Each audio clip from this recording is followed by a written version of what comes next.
From the creators who brought you RuPaul's Drag Race and $1 Million Listing, this is World of Wonder's Wow Report. Things that make us go wow.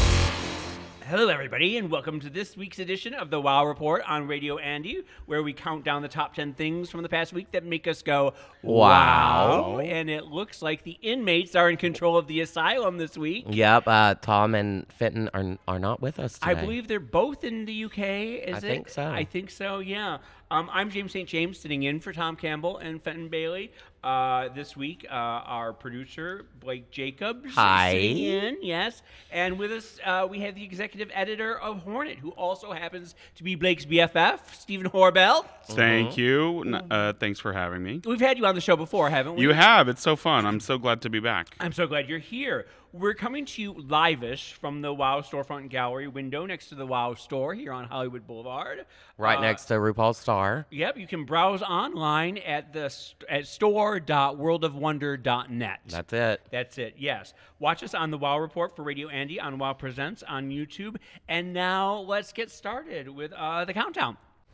Number 10. I've gone to the movies, a few times. I've sat in and I've told you about Gretel and Hansel and those Right, things. yeah. So a few times I've seen this awesome new trailer called Promising Young Woman. Have you heard of it? No, what's that about? Here's the synopsis. Everyone said Cassie was a promising young woman until a mysterious event abruptly derailed her Abruptly? future. Yeah. It abruptly derailed her what now? But nothing in Cassie's life is what it appears to be. Uh-oh. She's wickedly smart, tantalizingly cunning, and she is living a secret double life by night. Cunning? What is cunning? Cunning.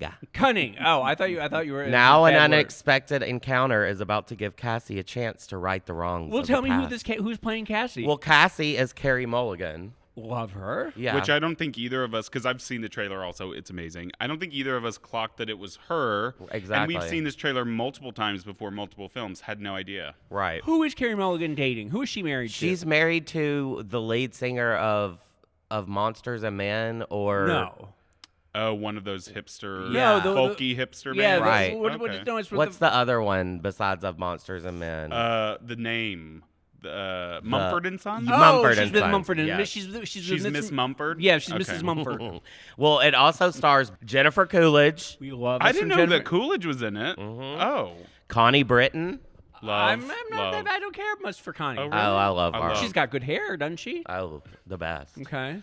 And Laverne Cox. No. I didn't Yeah. know that either. 'Cause I And knew the cast was Molly amazing. Shannon. Well, did I tell you that I saw Molly Shannon outside of a Chinese restaurant the other day? No. Yeah, she was talking on her phone. Which and one? You know I'm a Chinese over food on connoisseur. Whole Foods on Fairfax and Genghis Cohen? No, not No, Genghis The Cohen. one in the Kung parking Pao lot. Bistro. Yes, Kung Pao Bistro. Awful. No, I Sorry. like it. They have maybe good I garlic shouldn't- chicken. I enjoy. Anyway. I ate there not too long ago.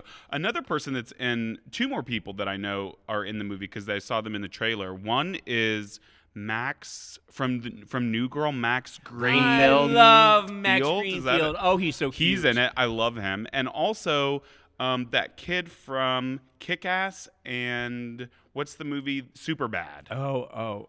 The, Not Aaron Young. McLovin? Taylor Young. Yeah, McLovin. He's in Oh. it too. So the cast is amazing, and I didn't even know some of those people were in it. Well, but it's even better. basically it's kind of like a thriller of the Me Too moment, kind of like Get Out was.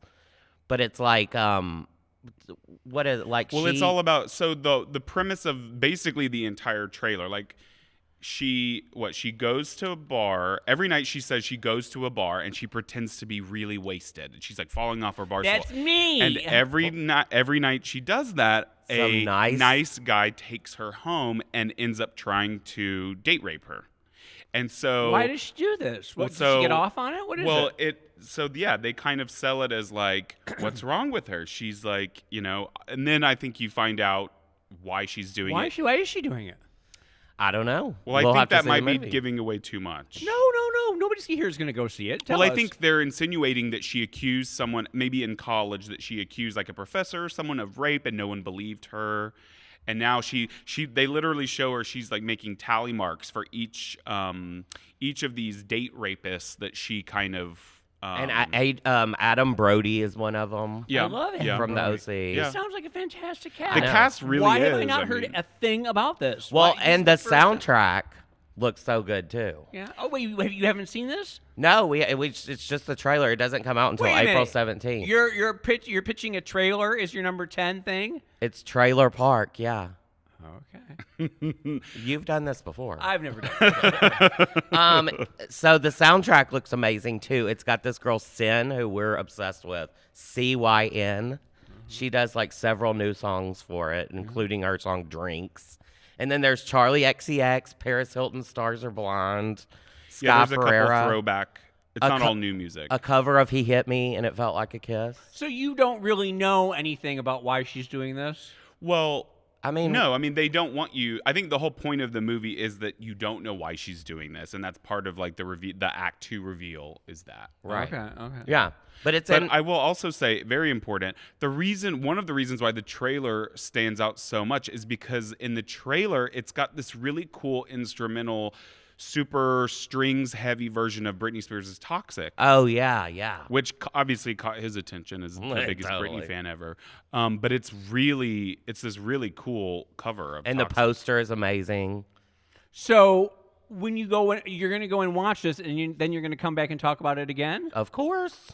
Okay. All right. Okay. It's out April 17th. Yeah. Okay. Promising Young Woman. That we're talking about the trailer today. Right. Okay. Well, number 9.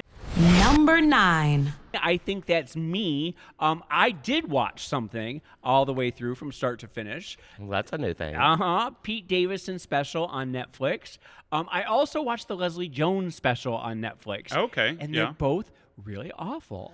I did see the Leslie Jones. I haven't seen the Pete Davidson, but I saw the Leslie Jones, and I was just like, She just yells at you the whole Well, time.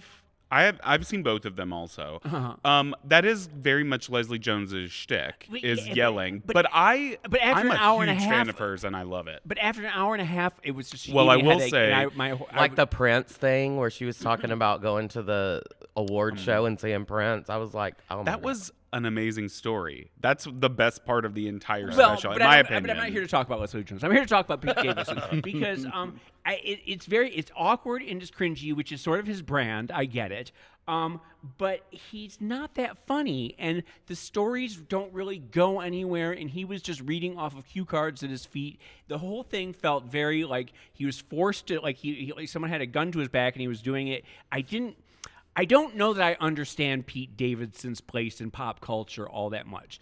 He's cute in a weird sort of way that like some people love him or hate him. Right. His comedy is you Is love he him or cute? I'm sorry. Can we go back? Is he cute? Because I don't think. Well, it's he that is. thing where he has the BDE, the Well, big dick so energy. but that is literally doesn't mean he's cute, right? No. right. I find Okay, him. I I'm find just- him attractive. I find him cute. Really? I Okay, like. Well, you're wrong, but that's okay. No. But I like awkward boys. Sure, I like sure, ugly yeah. boys who people are ugly cute. I Sure. think that's cute. Okay, And yeah, people talk yeah, about sure. his butthole eyes, and he always just he looks like he's somebody that girls love that boy that they have to save. That they're Sure, sort of makeover. They want to give him a Yes. makeover. Well, and I feel like he was less obnoxious before the whole Ariana Grande Well, thing, here's right? here's the thing about that. I like the fact that he's sort of shambolic in a way that he's a loose cannon. There's not many of those in pop culture right now. Those sort of Janis Joplins, the Courtney Love, even Roseanne he's Barr, really Kurt trying Cobain. to sell it to us now. No. But this is important because there have always been those people who you never know if they're going to make it from day to day, and like Amy Winehouse. Amy Winehouse, Okay, exactly. And okay. we don't have because people are so. But I also uptight feel like right now. Janice and Courtney and Amy were really good at what they did, and Yeah, you but- cared about them for reasons other than that train wreck. Okay, reason. but what I'm saying is I think there needs to be a train wreck in pop culture, and everybody now is so uptight and so worried about being perfect on the red Well, carpet. because Mel Gibson, no one's paying attention to Mel Gibson anymore. So Well, but Or the point- Lindsay Lohan. Exactly, but Yeah, my Amanda point Bynes. is that we are in such a conservative time right now that those types of people are not becoming celebrities. Well, and I lived for Anna Nicole. There you go. We don't have Anna Nicole. We don't have Lindsay right now. We don't have, and Pete is sort of taking that place, I think, in our minds. there's a lot of NSFW stuff here that I think if you're prudish or whatever, you should turn it off right now because I'm going to start talking blue. I'm going to go blue here for a minute. He talks about Ariana Grande a lot in this, and he says that it's fair game because she wrote songs about him and she talked about about what he was like in bed to the press. He talks about their sex life in it, and he says that his dick is not as big as she says. Yeah. It's just that she's tiny and everything looks big to her. Yeah. Is the first thing that he says. He also says that she said about him, he's just okay, but boy, that dick. And he said, if I ever said that about a woman, like I couldn't say, she's just okay, but boy, that pussy's wet. Like you cannot say the stuff that she said about him, he cannot say about her. That's true. And it's true. And he also, he says that it was sort of a big fuck you to him that she said that about his dick because then she was setting up every woman who ever dates him for the rest of his life to be disappointed because the dick isn't that good. And so she that was a big fuck you to him. That was a big. She was really playing mind games with every just to do that to him. And he talks about how nasty she is to do that. And Ariana Grande is, I think she tries to be, or is a good woman, or she tries to be wholesome. Not wholesome. What am I trying to say? Like a woman for other women. Okay. Yeah. Women empowerment and stuff. But it's kind of that thing where like, he's going to like it because I say he has a big dick. When aren't we trying to move away from that toxic masculinity? Well, he does talk about how cunning she is and how everything she does has Cunning? Everything she does has a little secret purpose, and she's not quite as wholesome as I was going to say, if you hadn't brought it up, that the big revelation from the entire, and it's actually a short HBO special. It's actually, I feel like it is shorter Netflix, than most. Right? It's on Netflix. Oh, maybe it is. Yeah, not HBO, Netflix. I feel like it's shorter, and I think that's partly probably because he didn't have a lot of material. The big revelation, I was going to say, is this idea that, like, my dick's not really that big. Like, that was the only thing that I was like, okay, that's the first interesting thing he said the entire time. But once again, though, is he just downplaying? Is it as big? Well, so I couldn't tell how much of that was really a bit and how much of it was him being serious. The idea that she was, being manipulative and, like, had some ulterior motive, I think, is she really that? I mean, because didn't she say that about him when they were like, their relationship was at its peak, right? She didn't say that about him after they broke up.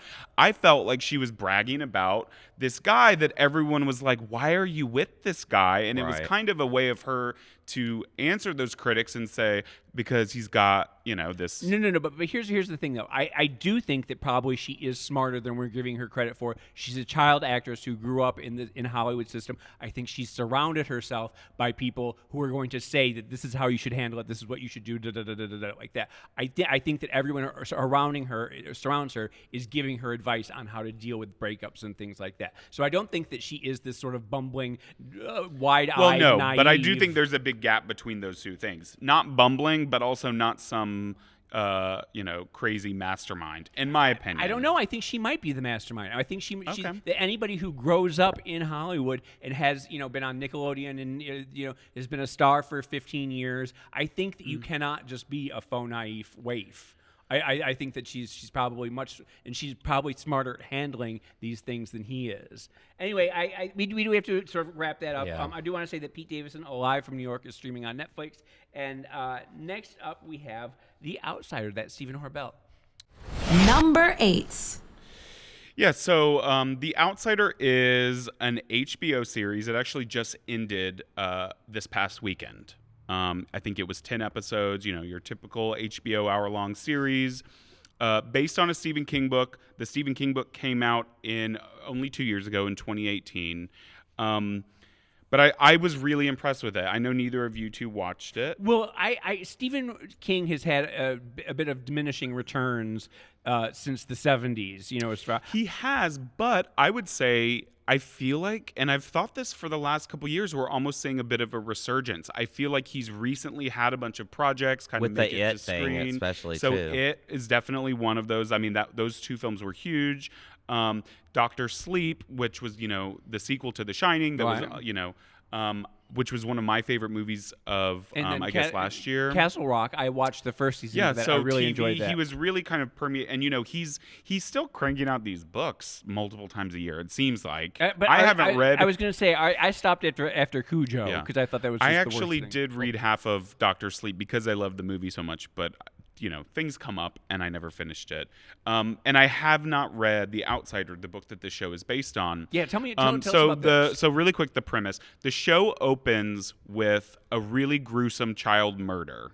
Like really gruesome. Like I think it's this young kid, it's a small town, and I think like part of his body was maybe eaten and he was apparently like sodomized, and it was like really gruesome, right? Yeah, small town. So the prime suspect is Jason Bateman, who is, I guess, the Little League coach. And he's the prime suspect because there are eyewitnesses seeing him leave the murder scene covered in blood. There is video evidence of him. But the kind of, the thing is that he also has an alibi and there is video footage of him in a completely different city at the same time. So the question is like how, that investigators are kind of dealing with is how could he be in the same place at the same time? Right. And it ends up, it is kind of, a supernatural kind of thing, right? And saying too much kind of gives it away. But the premise of the show was really interesting. The performances were great. The cast I thought was great. So Who's in it? Yeah. So Jason Bateman, who also directed, I think some of the episodes, was also the EP of the entire series. He's amazing. Are there any cute boys in it for me? No, there's actually no cute boys. I just realized you will never see this show, James. I know. I always need to fall in love with somebody. There needs to be something in it for me. There is not that. Ben Mendelsohn, do you know who that is? Yeah. He is amazing. He plays the lead detective, so he's like the main character. His wife is Mayor Winningham, who I love. She's Fried great. green tomatoes. Cynthia Erivo, and then the other really kind of outstanding character / performance, Cynthia Erivo, who of course just played Harriet in that movie. Yeah. So she plays this character who's like a mix between being like a savant and being a psychic. Like her character, it's this really interesting character where she can, if you sing a song lyric, she can tell you the name of the song, who sang it, what year, how it started. I was saying that's Blake Jacobs. But songs that she's never heard in her life, right? So it's kind of like they skirt, but they go back and forth between, is there some supernatural thing that allows her to like be this source of all this information, or is she just an idiot savant? But her character is very interesting. So she's they hire her on, she's kind of like almost like a PI type character. So she's on the hunt for this, I don't think it's giving away too much to say, you find out is basically this monster that they're kind of hunting for. Like a person who's a monster or a monster? It's a little complicated. Okay. So do you think there's going to be like a season 2 of this, or is this like a one and done? No, I think it was just a straightforward adaptation of the book. Okay. I mean, they definitely could, but here's hoping they leave it alone. Right. Okay. Right. Okay. Were they going to do a new season of The Watchmen? Do we know about that? No. Damon Lindelof has come out and said he's just not interested. He spent so long crafting the story that he told in that first season that he's just he's not interested, which devastates me and so many people I know because we loved that show so much. Okay. Well, The Outsider is available on the HBO apps, and there's no time like the present. RuPaul's Drag Race Live is open now at the Flamingo in Las Vegas. Get your tickets at RuPaul'sDragRaceLive.com. Yep. And So we'll be right back after the break. oh, there we go. Okie dokie. You're listening to World of Wonders Wow Report. Things that make us go wow.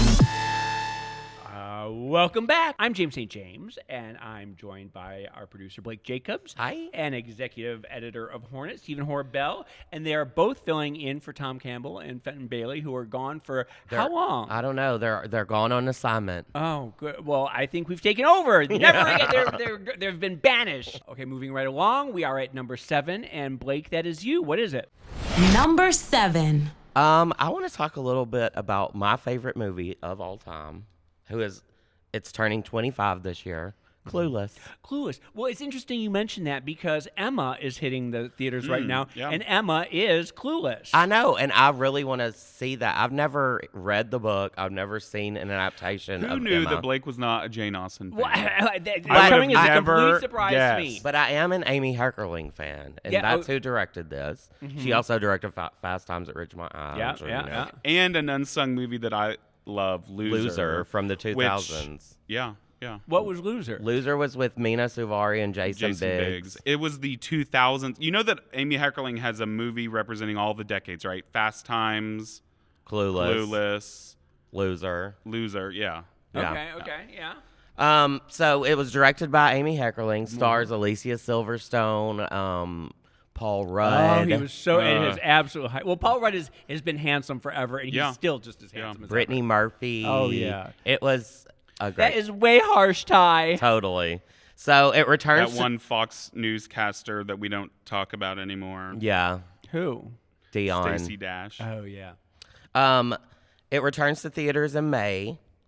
Good, yeah. So you can see it on the big screen, which when it came out, and it came out July 19th, 1995, I was in 7th grade, and I think I literally went to see it every day that summer. Well, you know, I remember it because I was in Dallas with Brooke and Richie Rich. Yeah. And everybody. I was with all the club kids. And one day we had the day off, and we all went to the movie theater. And I said, you guys, we've got to go see Clueless. And they were like, no, I don't want to see it. It looks stupid. It looks boring. And so I had to go by myself while they all went to go see, like, Die Hard 6 or something like Oh, that. God. And I came out saying that this was the best movie I'd ever seen. It was going to change the world. And they were like, no, it looks so stupid.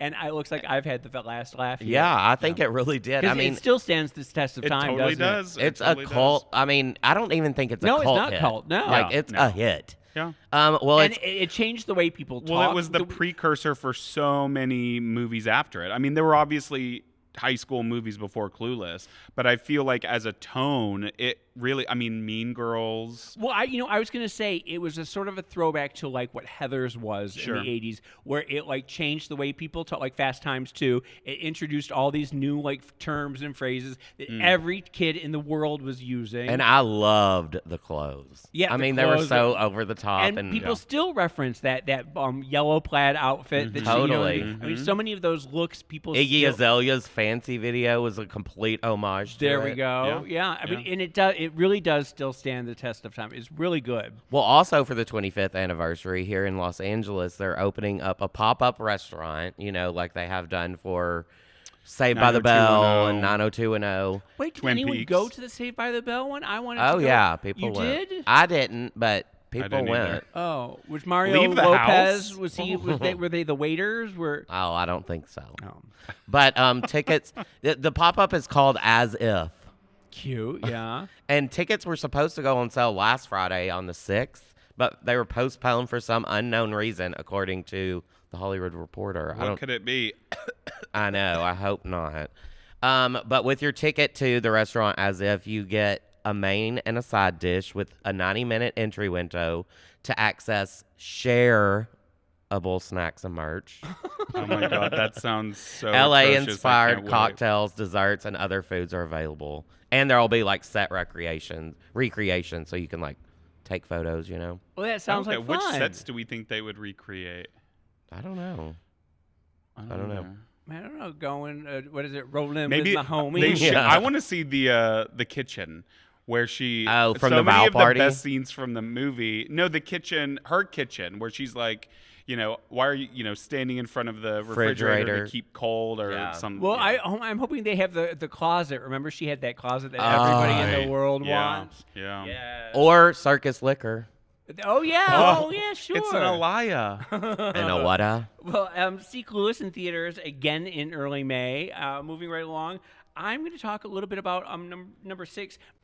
Number 6. Miracle Workers on TBS. Does anyone Tell know us about this? I've seen no the clue. adverts, but Okay. It stars Daniel Radcliffe, who is one of those people like Elijah Wood, who has made... I thought it was Elijah I get them Wood. confused a lot, too, yeah. They both made their billions very early on, as Elijah with Lord of the Rings and Daniel Radcliffe doing, Harry Potter. Never heard of it. I think his great-great-great-great-great-grandchildren are still going to have trust funds. Sure. I think that he's because he's done that, he can now, for the rest of his life, just choose quirky little independent Like things. that one about the dead body that farts. Yes, exactly. What was that? Swiss Army Man. Swiss Army Yeah, Man, and yes. before that, he did a movie called Horns that was another Tusk. indie Yeah. film. No, No, it was maybe Horns. that's Yeah. something different. So he usually picks weird projects that I can sort of usually get on board with. This is, it stars Daniel Radcliffe and Steve Buscemi, and Elijah is an angel working in heaven. And Wait, Elijah. Wait, Elijah or No, Daniel? I'm sorry. Daniel Radcliffe. I keep writing Elijah everywhere, because they both have Well, those but big Elijah blue is eyes. in something now. Yes, right? he's, Is it a new movie? We that talked he's about in? it yesterday or last week. Okay, 'cause what was it? I don't remember. No, now. it was that one with he was the serial killer and his father. He finds his father. It was the horror. Oh the yeah, gay horror film. Daddy.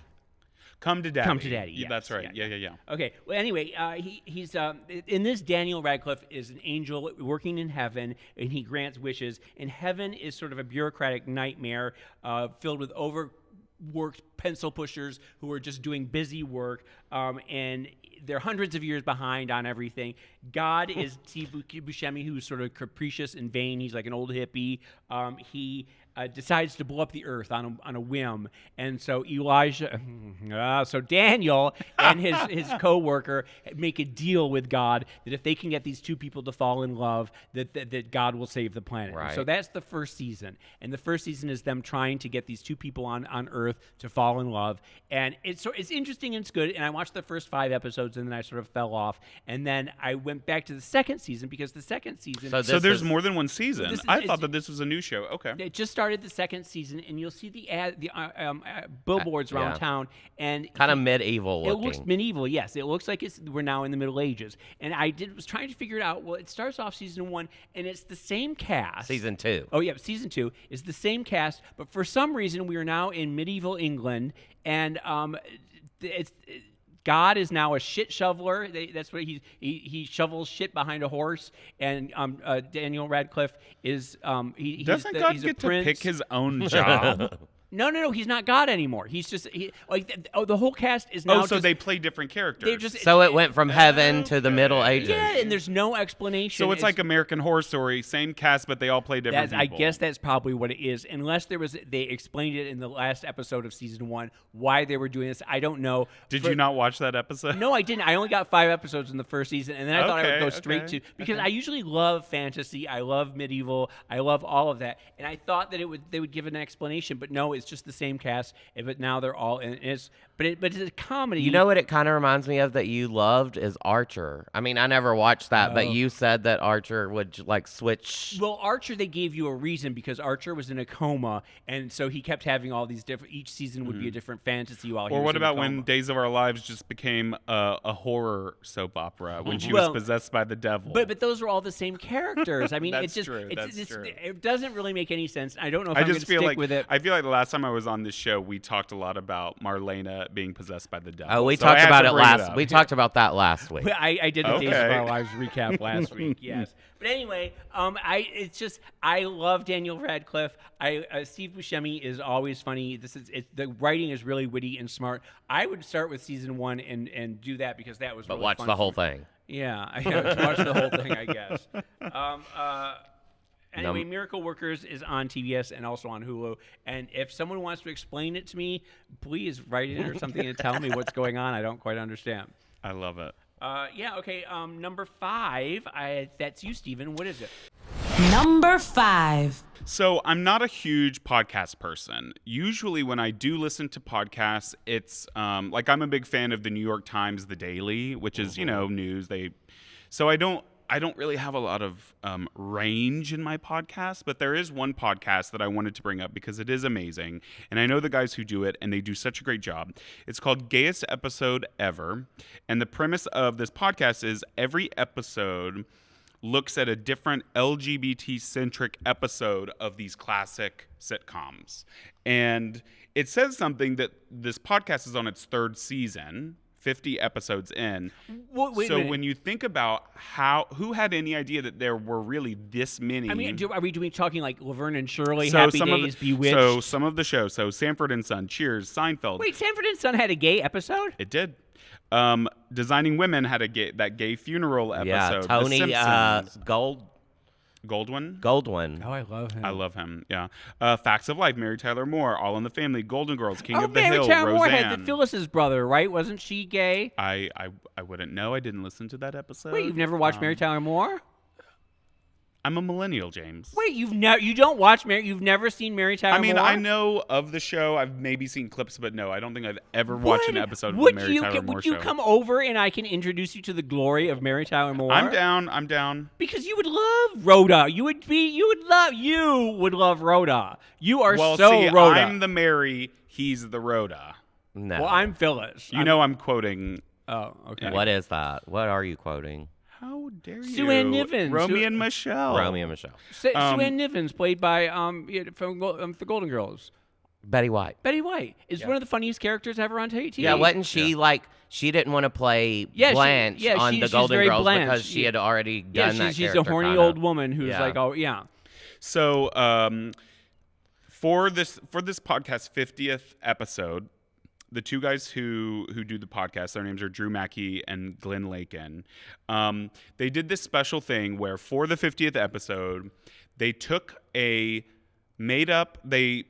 spec script for the Golden Girls. So a new episode of the Golden Girls that Glenn had written.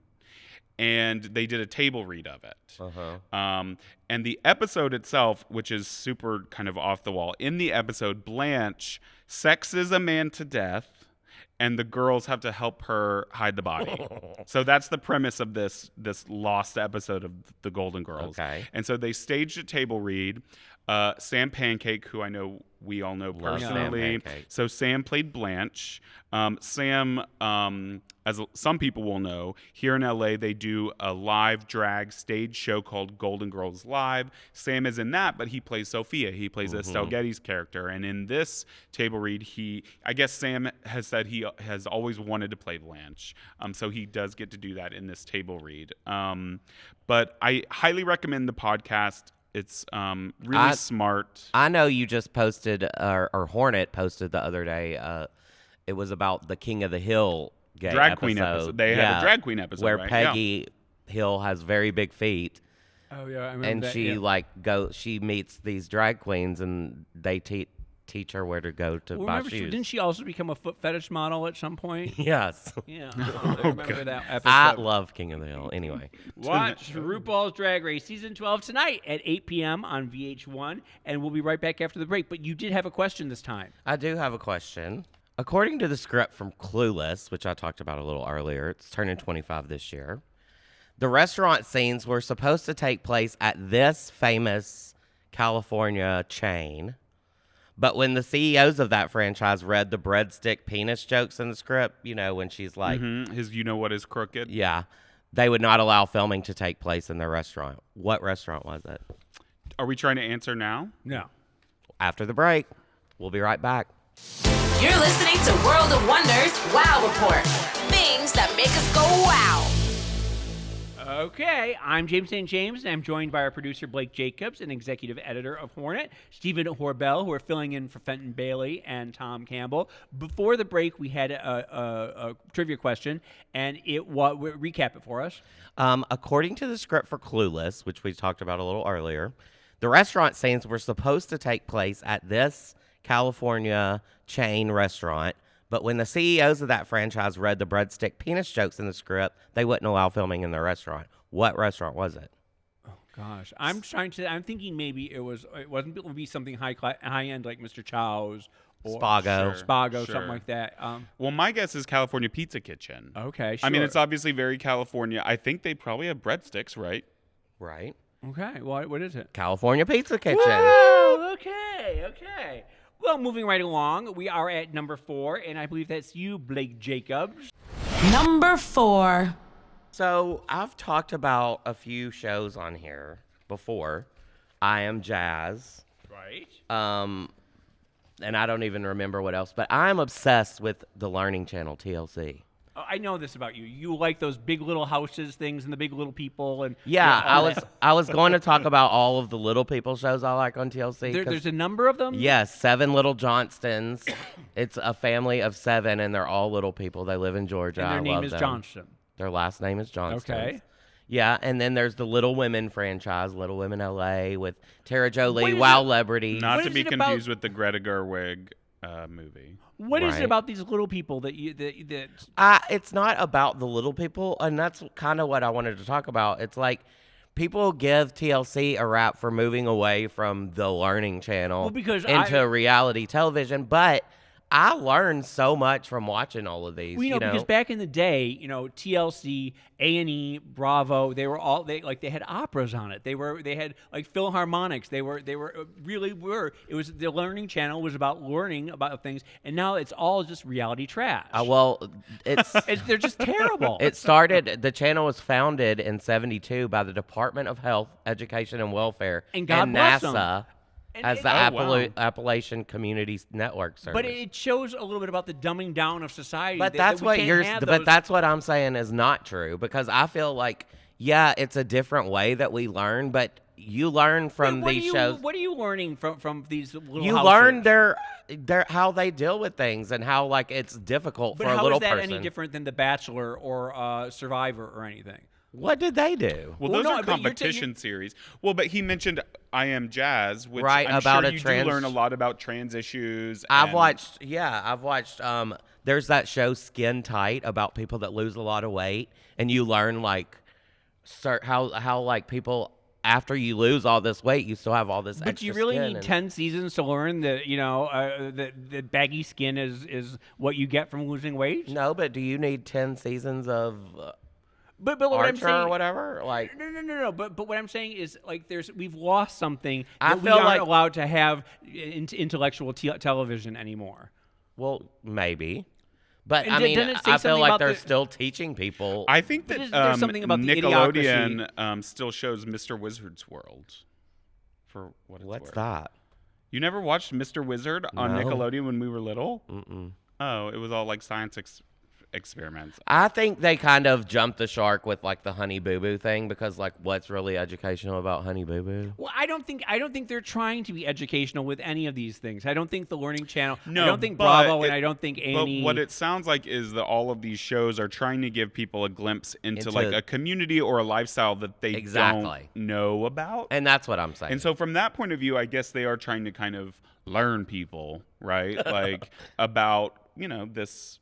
Yeah. about white trash in the Appalachians with the Honey Boo Boo. Sure, it was Georgia. But anyway, I really enjoy the TLC shows, and I think if you do too, you should watch them all on the TLC app. And I know that you've always wanted to have one of those little houses, Oh, tiny houses. tiny houses. But yeah. that's kind of not TLC. That's What is kind it? of like Is that HGTV? HGTV and stuff. But you do watch But those. he You're obsessed our with those. Oh, DVR yeah. is filled with nothing but little house shows or tiny house shows. Yeah, I love them. Tiny house shows and little people shows. Yep. We've talked about how I like Ancient Aliens. I do that Mm-hmm. an awful lot. And I also like let's see. Oh, The Strange Inheritance. What channel is that on? Oh, I've seen that on. Is that the ID channel? I don't know what but it's like people who get weird inheritances. Right. And Like Antiques Roadshow kind of stuff? Like well, actual items? Yeah, Okay. but like they inherit a pig farm in Bolivia or something, and they have no idea what to, or like they inherit all these like antique cars and they don't know what to do with it, and so Right. they usually end up going to auction with these things. But anyway, okay, well that is watch all these shows on the TLC app, and number 3, that's me. Number 3. And I did this one especially for you, Stephen Horbelt, because I want to talk a little bit about DC versus Marvel. We're going to geek out a little on comics. So he infuriated you during the last one. He's about to infuriate me during this one. I just want to talk a little bit about this because I know that you are mostly a Marvel person. That's true, yeah. And I am a DC person, and I never liked Marvel because it always felt too hetero frat boy for my tastes.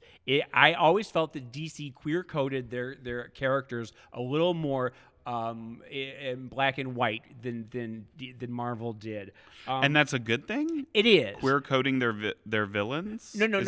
Just queer coding everything. Like to me, DC like the tension between Batman and Robin, stuff like that. Yes, things like that. I always felt like that the whole premise of superhero-dom is very gay in that I have to hide my secret identity because if people knew who I really was, I think that's gay. I just think the whole premise of that is gay. And I think that DC does that better than Marvel. I know that Marvel is famous for having its shades of gray, and it tackles real-life issues of drug addiction and racial problems and things like that. But I never needed that when I was growing up. I didn't need shades of gray. My whole life was shades of gray. I wanted the heroes to be heroes and the villains to be villains, and I wanted everything to be black and white. And I think that DC simplified that for people who were having a hard time growing up more so than Marvel did.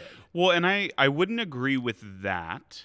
I think that that's actually a really interesting point. But I would say that Marvel was definitely of the two, because it did start in the 60s, right? Or at least the series that I grew up loving, right? Like the X-Men especially, started in the 60s, and they really were all about social justice and kind of issues of the time, right? So the idea of you mentioned superheroes. Obviously, the X-Men, their whole thing was like, oh, we're mutants, we're different, and society hates us because we're different. That obviously had really obvious kind of allegorical ties to race and sexuality, right? So gay people, being despised because they're different.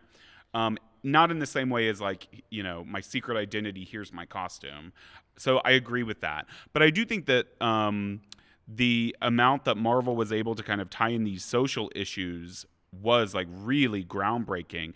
And I have to, it makes me think of I think the 90s, in the early 90s, there was a whole storyline that was basically riffing on HIV and AIDS, right? Like there was a virus that only mutants got, called the legacy virus. And it had such obvious ties to HIV, and they handled it in what I thought was a really fascinating way. And I was a teenager in the 90s, so it probably did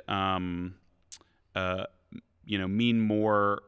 It means more to me now looking back that they did that than I understood when I was a teenager. Right. I guess what my point is that I had enough angst in my real life that I was looking for escapism, and I didn't want the same problems that I was experiencing in my real life to be where I escaped to. I wanted the good guys to be good guys, the bad guys to be bad guys, and I didn't need all the preachiness, maybe. Okay. Well, and if I was, if HIV was something that was in my life, if I had relatives who had HIV, so I wouldn't want that in my comic books because that's something I was dealing with in real life. Sure. Well, I think that that's valid. I would say, so to that I would just say, well, I don't know that it was as blatant as that you couldn't have that sense of escapism still.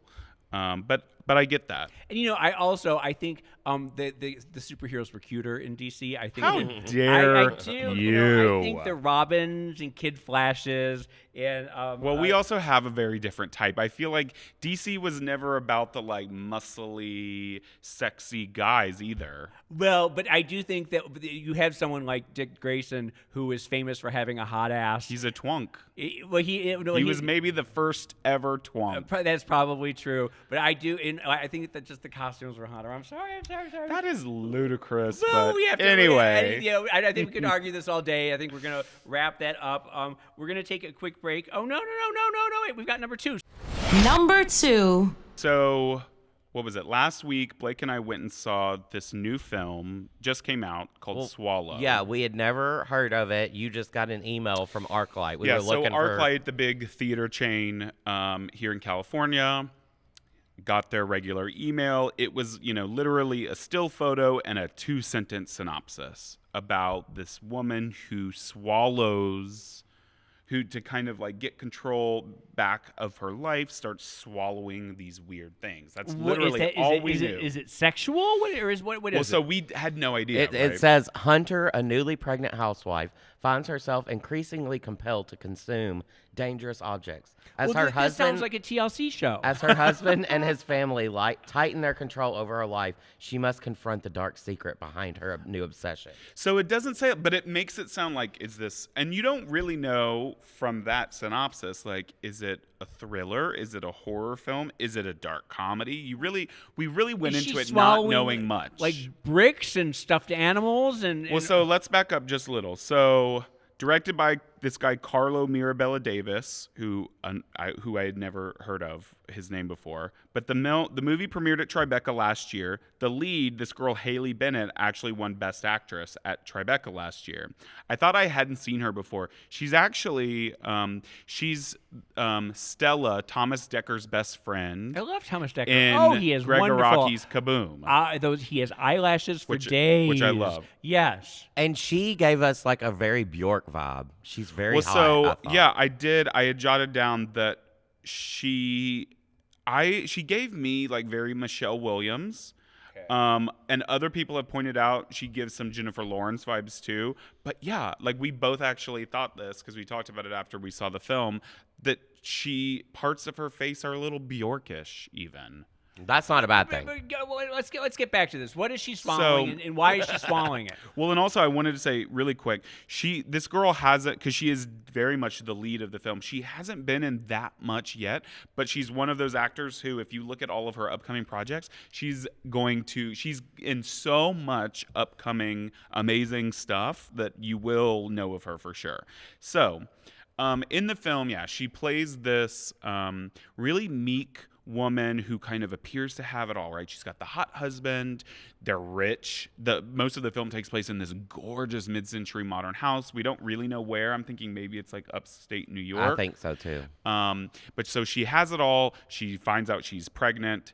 But you can tell that she's not really satisfied, right? Her husband's family are she's very controlled. She's very kind of kept in this box. And so she turns to swallowing weird objects as a way to kind of sounds sort of a little bit like anorexia or bulimia or something like that, where it's a way to control when you don't have any control in your life. Exactly. Right. So the film is really about this very real eating disorder called pica.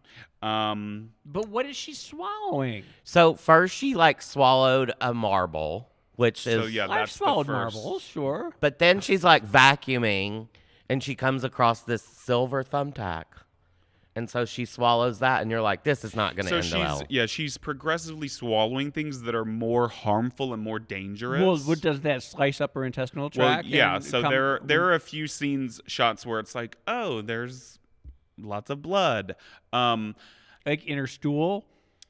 Well, yeah, and she's throwing up, or when she first tries to swallow the thumbtack, she pierces her tongue, and so her tongue is bloody. But it's not a gory film. It's really not. Couldn't you die if you swallowed thumbtacks? Yeah, I would think so.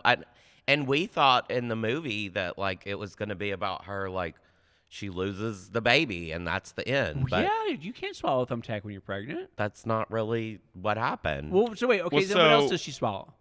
So at one point, so she would, not only would she swallow these things, but she made it kind of like a ritual to, I'm gagging thinking about swallowing the things back after she swallowed them. If you kind of get my drift. Wait, throw them back up or poop them out? Poop them out. Yeah. And so she would, and she had this one place. You have to be able to talk. If you're going to, you have to be able to say the word poop if you're going to talk about this movie. Well, but it really isn't very poop forward, to be honest. It's not gory. It's not gross. It's really not that kind of. It's very psychological. What's the biggest thing she swallows? Well, so at one point, I literally elbowed him during the movie, look at that thing, because it was huge. And it was kind of like a face, like a sculptural thing. Oh, yeah, like a doll. You couldn't really tell what it is. But I think at one point, maybe she swallowed a nail. They're getting progressively more and more dangerous. Why is she does at one point end up in the hospital, and they have to take all of these things out of her body, and that's how the rest of her family finds out she's been doing this, and then she feels further ostracized, and it's kind of like... Was it wrong that I'm turned on by this, that I've suddenly found a new kink? Is. I found yes, something that's... it definitely is. Okay. But so I don't think ultimately the film works. We didn't really enjoy it. Well, it doesn't Some of sound the things, enjoyable. So the production design of the film was amazing. All of these, it's these gorgeous shots in these gorgeous sets. The styling, the wardrobe styling was amazing. The sound design was amazing. The performances were good. Dennis O'Hare is actually From in American it towards Horror the Story, end of the yeah. film, and he's never not amazing, Yeah. right?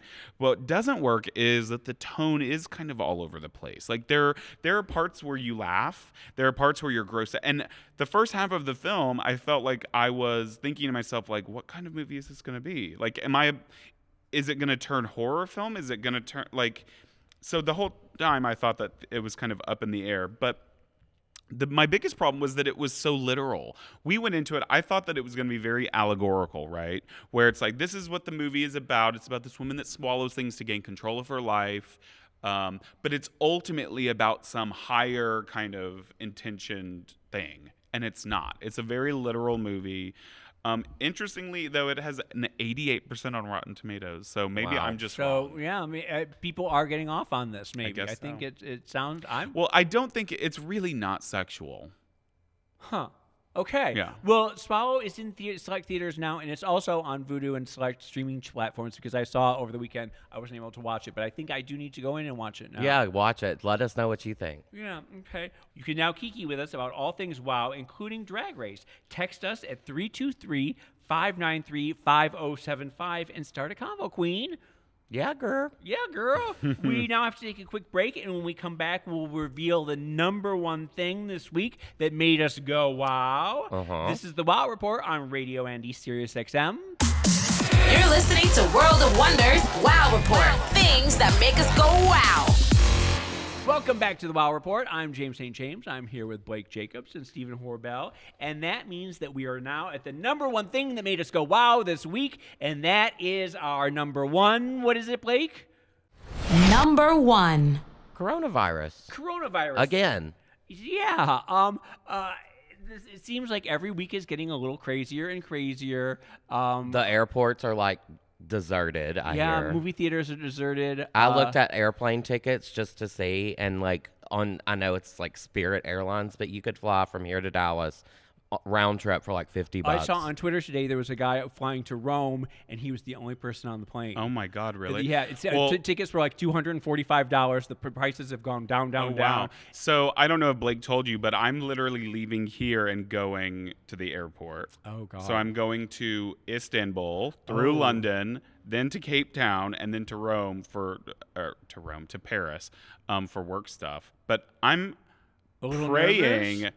Well, I'm really not so nervous. I mean, I'm not elderly. I don't have a compromised immune system. I feel like I do bite my fingernails, so that's honestly what I'm let me most tell you worried something about. about the coronavirus, that I lived through the AIDS virus. I lived through AIDS back in the 80s, and I am hearing the exact same conversations that I heard in the 80s of people saying it's not as bad as people are saying. It's not going to hit me, and it's only 3%. And what is that? And why should we cancel this? And why should people cancel that? Because I'm not the one who's going to. And it doesn't matter that you aren't the one who's going to get it. You might be the one to pass it off. I'm elderly, and I'm sitting here with you, so I think it's very capricious for you to say it doesn't matter because it's not for me. Well, I'm blah, not blah, saying blah, blah, I'm not because saying you that. Might be, you might be infecting other people. You might get on that plane to Istanbul, Sure, and then you sure. might end up killing 100 old elderly people like myself. And I get really frustrated hearing all the millennials upstairs on the 4th floor saying, what does it matter? It's not that big of a deal. Yeah. And it is the exact same They conversation. just canceled South by Southwest this year for coronavirus. And everyone's saying, like, why would they do that? I want to see Beyonce. I want to see, and everybody's bitching about it. But it ends up, it is going to be worse than you think it is. Every day, exponentially, the numbers are getting higher and higher at a rate that wasn't even AIDS didn't go this fast. I am seeing it spread faster than anything. Sure. I mean, how people are contracting this virus are very different than how people contracted HIV. But you know what it is when there was SARS, when there was avian flu, all these diseases, they start and then they recede, and then they come. Then the next time something is a little bigger and a little bit more. And even if this doesn't wipe you out, the next one that comes along in 2 years might just wipe you. I mean, might just take you out. You know, every time these diseases come back, they come back stronger and harder, and they get more and more people. And I think I get really frustrated listening to everybody say it's not that big of a deal, because it is a big fucking deal. Well, but I think the other side of 3% of the entire population is millions and millions of people, and you're going to it's going to affect all of us, and it really will.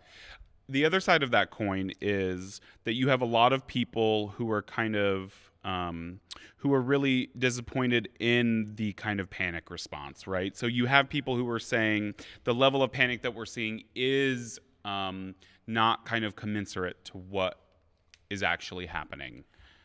So I think it's hard to say. And what's really unfortunate is that I feel like a lot of us don't feel like we're getting all of the info that we need because of the administration or whatever it is. It's wrong for you to say it's not that big of a deal. It's not because you don't know what the information is. First of all, that's not what I said. Okay. What I said was, your question was, am I worried for myself? And the answer is no. You should be worried for yourself, though, because you might be the person you might be project, a carrier of it, as opposed to. Okay, but what I'm saying is, when you have the CDC basically saying people need to be washing their hands and using hand sanitizer, and not don't fly, don't leave the house, I feel like you have to kind of put all of these things into perspective. Well, but the perspective that you need to realize is that you're sort of at the point where we were in AIDS, where people were saying, "Oh, you can't kiss someone, you can't hug someone, you can't,"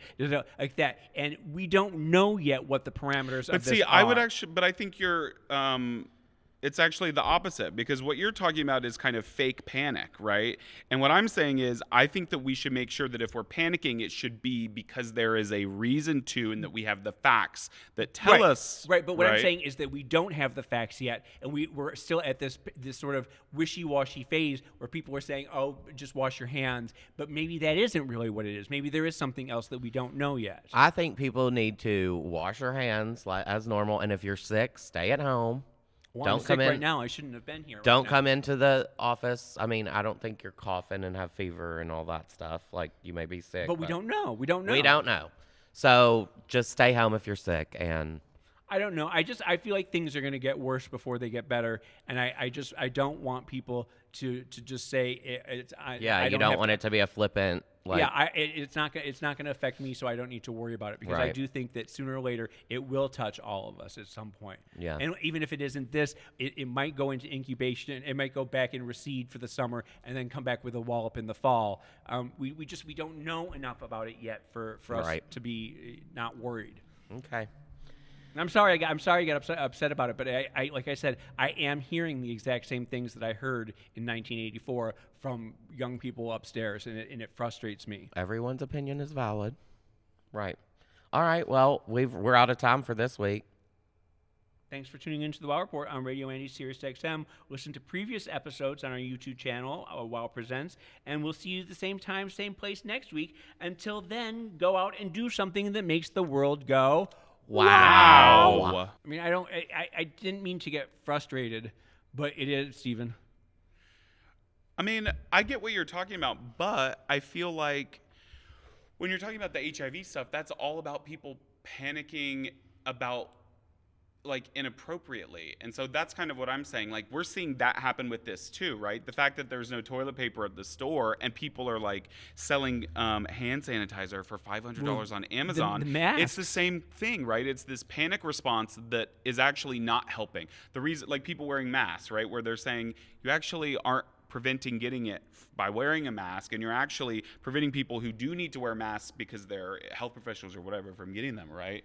So, I mean, I get what you're saying, but I think that there's also a sense of kind of like people don't have all the facts. And so it's like, if you don't have all the facts, does that mean you should worry?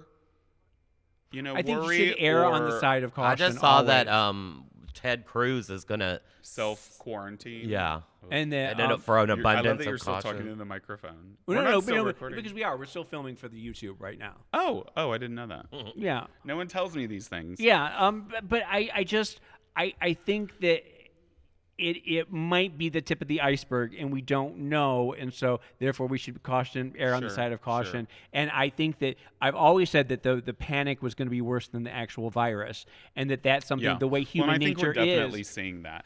And it really does come down to information and lack thereof, right? I mean, people are really unhappy with how this current administration is dealing with it, right? They're completely incompetent boobs. Well, because one person says there's nothing to worry about, and then President Trump, who has assigned Mike Pence, Yeah. the head of this, says there is something to worry about. So what the fuck are you talking about? Yeah, Trump said anyone who gets who wants to get tested can get tested, and then Mike Pence the same day, we don't have enough tests. Sorry, right? They're completely contradicting each other.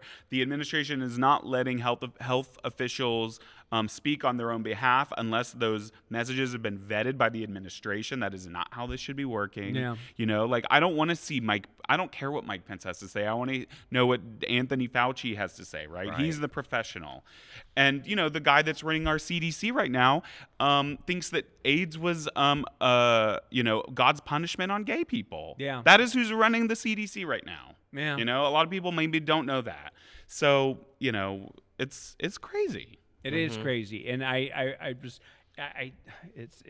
I'm obsessed with. I'm checking my updates every 2 minutes. Well, so today, the CDC today said cancel, your cruises. Don't go on cruises. Totally. And avoid long flights if you are elderly or have a compromised immune system. Well, but like I said, I mean that's all well and good, but then you might be the person that's carrying. Yeah, around. but but it's if all you're about old, if you're preventing- elderly or young, then you shouldn't be on the flight in the first place. No, That's I know. what they're saying. But the fact is, But he's saying I could, if It might- something it happened might and I not- came back with it and hung out with James a week later, that you could be right? responsible for killing me, but you're saying But I you think aren't what's worried because key- you're the one who's going to be Well, fine. I said I'm not worried about my personal right. I think the key is preventing yourself from getting it in the first place, right? That's that washing your hands and using hand sanitizer and not touching your face. what I'm saying is we don't know if that's all it takes anymore. We're at that point where we're still like back in the 80s when it was called GRID, gay-related infectious disease. It wasn't even AIDS yet, and people were saying you can't kiss a gay person, you can't hug a gay person, and that's sort of where we But are. I feel like we've moved, like we. No. I'm saying that we don't know enough about this yet to say Well, but that I don't know washing your that hands it's, is all it but needs. I mean, you could be right, but I feel like Medicine this and is a stuff class is of virus that I think they actually do understand a lot about how it's spread. And so I'm not sure that it's quite the same thing where with HIV it was, or GRID before it was HIV, where that was such a new thing that they really didn't have all the info. I want to think that this is not that, right? This is COVID-19. They know enough about how because coronavirus is a type of virus, right? Like they know enough about how coronaviruses are spread. But that's not to say that, viruses can't mutate. So, Yes, I mean, that's what it I'm literally didn't exist 6 weeks ago. And that's also what I'm saying, where the way these things work is that every time we get on one of these new viruses, they're a little stronger and they're more deadly, and then they go away, and then the next one that comes back is even stronger. So even if this one isn't the big one that puts us to the planet of the apes or whatever. Well, but the other thing is, the next one that comes along is going to be is the one that's going to take out 100 million people. I mean, potentially. The number that I think a lot of people cite, because it is important, is that percentage of how many people, what is like the mortality rate of this virus? Like, what is that percentage, right? Because flu, we know, many people die from flu. What is the percentage of flu versus from what I've seen, the percentage for coronavirus is actually higher than the flu, which is scary. But the problem with that is because of this lack of testing, especially here in the United States, we actually have no idea how many people currently have it now. Well, that's what I'm so saying. there's no accurate way Exponentially, to every single day the numbers get higher and higher and higher. But and I've never seen But anything. if the numbers of people who are contracting it go higher, and the mortality rate does not, then that's actually a good thing, right? Then that means that it's actually a really low percentage of people who are contracting coronavirus and dying. But we've talked about that, how the percentage is low for the virus, but when you put that towards the entire planet, that's not, you know, that we're talking a billion people. In the same way that the flu actually kills a lot of people, right? And we have a flu shot every year, and sometimes it's better than other years, and hopefully the coronavirus, they'll have this vaccine stuff worked out, I mean, Steven's gone for 3 weeks. Hopefully you can get back into the country. Right.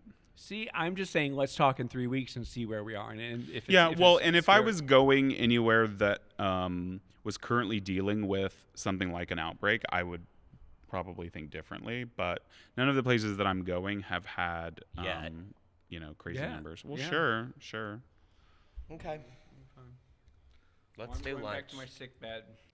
Number 1.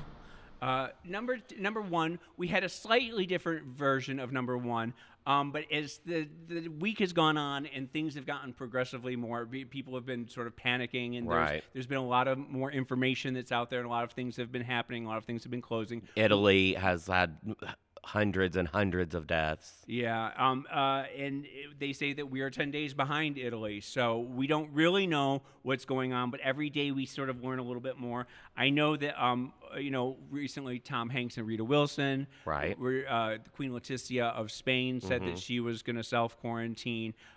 Justin Trudeau and his wife are self-quarantining. Ted Cruz, DragCon has been canceled. St. Patrick's Day Parade has been canceled. Lots of gay prides have been canceled. The NBA, Coachella. Yeah, the Olympics. Trump is trying to say that the Olympics should be held like at a later date. Studio audiences for TV shows are not happening anymore.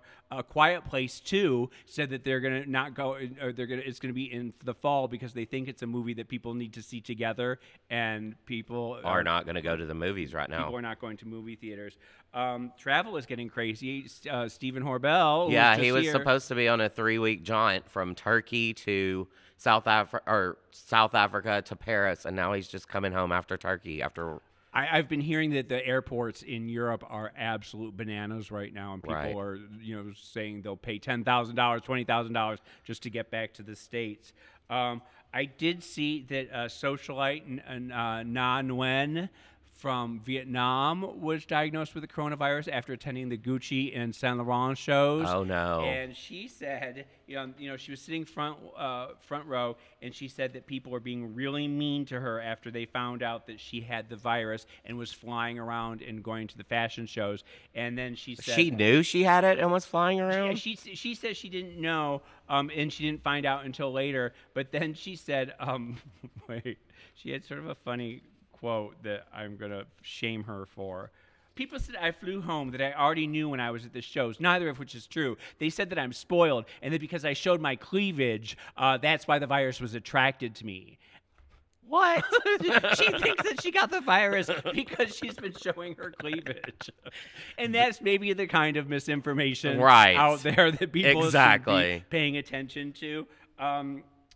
Then we also saw today that Sylvia Browne, the late psychic, did you read about that? I did. She predicted the virus, and she said there would be a bronchial virus that would come in the year 2020, and a lot of people would die from it, and then it would go away as fast as it came, and then come back 10 years later and get everybody. Yeah. Oh, I thought she said it would die forever after that. Oh, well, maybe I was panicking. Well, everyone, if you can, stay at home. Self-quarantine yourself. Wash it's better to hands. Let's try to eradicate this as fast as we can and get back to normal. And I think one of the best things you can do is just keep reading about it and keep up with the news as it changes. Exactly. It changes from day to day. Love it. All right, James. We'll see you next week. Bye. Bye.